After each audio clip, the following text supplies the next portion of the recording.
আর নয় চিন্তা, আর নয় ভাবনা, এবার বাংলাদেশে চলে আসছে হারবাল সাপোর্টার।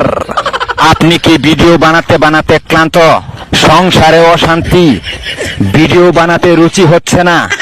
আপনার ভিডিও কি কখনোই ফরিতে যায় নাই? আপনার আইডি কি দিন দিন কঙ্কাল হয়ে যাচ্ছে? আপনার কি ঘন ঘন হয়? আপনার আইডি কি ঘন ঘন ফিউজ হয়? লাইক ভিউ হয় না? এক ফাইলই যথেষ্ট। আপনার আইডিকে করে তুলুন সুঠাম দেহের অধিকারী। আপনার আইডিকে প্রতিদিন ভিডিও সেবন করান, সকাল বিকাল সন্ধ্যা, আর টিকটক ফরিও কাপান। হ্যাঁ ভাই, তাহলে আর দেরি নয়, আজ চলে আসুন কবিরাজ বাড়ি। এখানে টিকটকের 100% কঠিন ও জটিল রোগের চিকিৎসা দেওয়া হয়।